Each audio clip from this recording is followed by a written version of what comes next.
नमस्कार, मैं अंजलि मिश्रा। स्वागत है आप सभी का द न्यूज में। आपको बता दें कि लोकसभा चुनाव के डेट्स की अनाउंसमेंट हो चुकी है, जिसके बाद विपक्ष बौखलाई नजर आई और उनका मानना है कि इतने चरणों में लोकसभा चुनाव कराने का मतलब यही है कि मोदी जो है उनको समय मिल जाएगा प्रचार करने के लिए। तृणमूल कांग्रेस ने भी इस मामले को लेकर निशाना साधा, तो वही बाकी विपक्षी पार्टियां भी इसे लेकर काफी कुछ बयानबाजी करती नजर आई। इसी बीच अब आपको बता दें कि पश्चिम बंगाल में 19 अप्रैल के पहले फेज में जो 3 सीटों पर वोटिंग होगी उसे लेकर 25,000 सुरक्षा कर्मियों को तैनात किया जाएगा।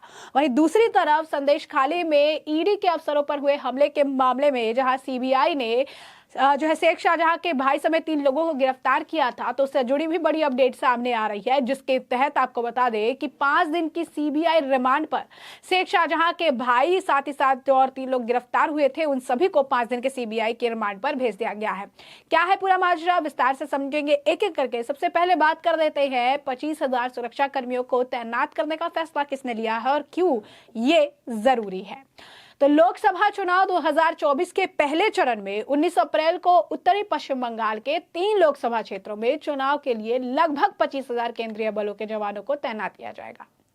आपको बता दें कि पहले चरण में कूच बिहार, अलीपुरद्वार और जलपाईगुड़ी लोकसभा सीटों पर मतदान होगा। एक अधिकारी ने बताया कि 19 अप्रैल को पहले चरण के चुनाव में केंद्रीय बलों की लगभग 250 कंपनियां तैनात की जाएगी।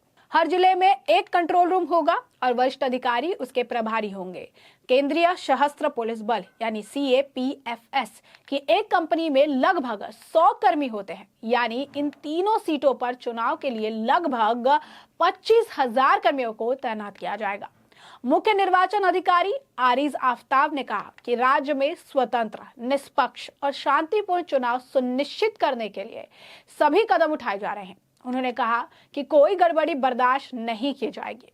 मुख्य निर्वाचन अधिकारी ने नेताओं से प्रचार के दौरान दिए जाने वाले बयानों पर भी संयम रखने का आग्रह किया।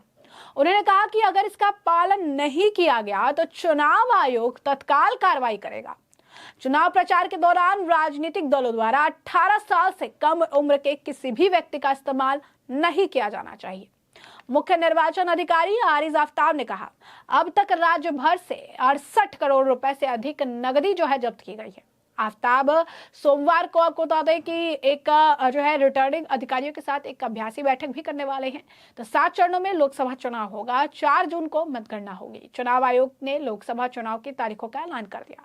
पूरा चुनाव 7 फेज में होगा। पहले चरण की वोटिंग 19 अप्रैल को होगी, दूसरे चरण की 26 अप्रैल को, तीसरे चरण की 7 मई को, चौथे चरण की 13 मई को, 5वें चरण की 20 मई को, 6वां फेज जो है 25 मई को, 7वें चरण का मतदान 1 जून को होगा और वोटों की गिनती 4 जून की होगी। यानी 7 चरणों में मतदान और 4 जून को मतगणना होगी।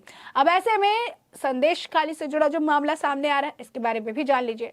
तो कोर्ट ने शेख शाहजहां के भाई समेत 3 आरोपियों को 5 दिन की हिरासत में भेजा है। इसके बाद सीबीआई ने जो है उन्हें गिरफ्तार किया था। तो पश्चिम बंगाल के संदेश खाली में ईडी की टीम पर हमले मामले में शामिल पूर्व टीएमसी नेता शाहजहां शेख के भाई सहित 3 आरोपी बशीरहाट कोर्ट में 5 दिनों की सीबीआई हिरासत में भेज दिए गए।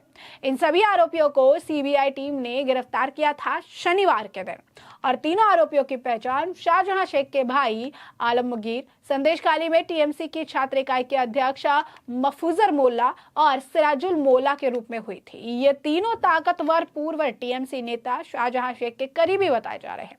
सीबीआई की टीम ने इसे लेकर शनिवार को ईडी की टीम पर 5 जनवरी को हुए हमले मामले में पूछताछ के लिए बुलाया था और कोलकाता में सीबीआई कार्यालय पर लंबी पूछताछ के बाद उन्हें गिरफ्तार कर लिया गया, क्योंकि जिस तरीके के जवाब वो दे रहे थे वो जवाब बिल्कुल भी संतोषजनक नहीं थे और उन्हें लगा कि इस मामले में बहुत ज्यादा गड़बड़ी भी है।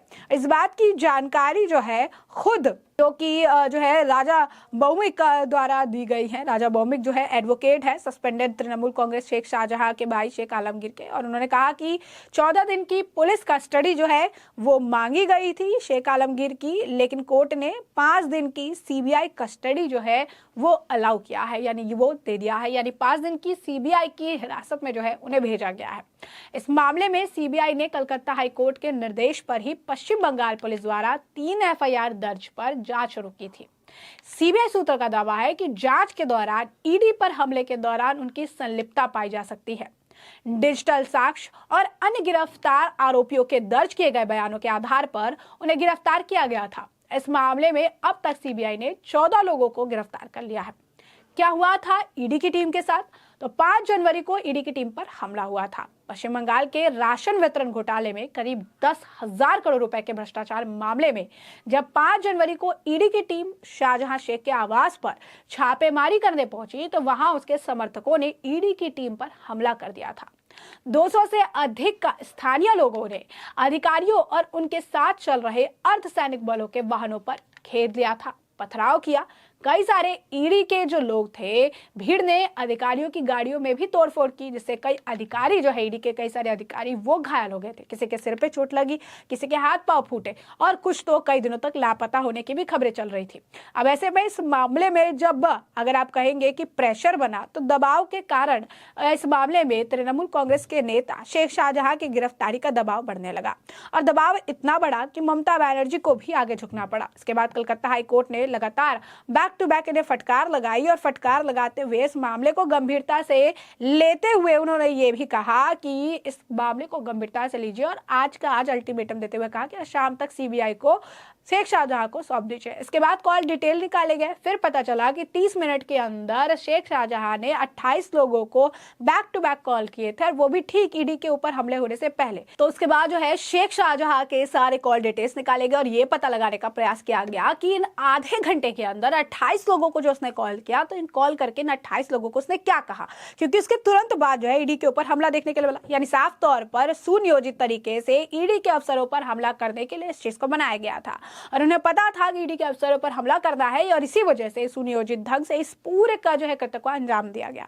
अब इस मामले में जब बात आगे बढ़ी तो फिर उनके भाई का नाम यानी शेख शाहजहां के भाई का नाम भी सामने आया, फिर 3 और करीबी लोग थे जिनके साथ वो कांटेक्ट में थे, फिर उनका नाम भी सामने आया और धीरे धीरे ये मामला बड़ा बनता गया। इसके बाद पहले उन्हें सीबीआई ने जो है पूछताछ के लिए बुलाया और उसके बाद सीबीआई जो उनसे पूछताछ करती नजर आई। कई सारे सवाल दागे गए लेकिन सवालों के संतोषजनक जवाब नहीं मिले, जिसके बाद जो है शेख शाहजहां के भाई को गिरफ्तार किया गया। साथ ही साथ 3 और लोग जो उनके करीबी बताए जा रहे हैं उन्हें भी गिरफ्तार कर लिया गया और अब 14 दिन की रिमांड जो है मांगी गई थी, लेकिन कोर्ट ने 5 दिन की सीबीआई कस्टडी में अब शेख शाहजहां के भाई और जो 3 करीबी लोग हैं उनको जो है इस वक्त इस मामले में भेज दिया है। तो साफ तौर पर अगर आप देखेंगे तो पश्चिम बंगाल में ममता बनर्जी को एक तरफ तो बैक टू बैक इसलिए झटके लग रहे हैं क्योंकि तृणमूल कांग्रेस के कई सारे बड़े और वरिष्ठ नेता वो बीजेपी के साथ जाकर मिल चुके हैं और जो बचे हुए नेता है उनके ऊपर कई तरह के भ्रष्टाचार के मामले निकलकर सामने आ रही है।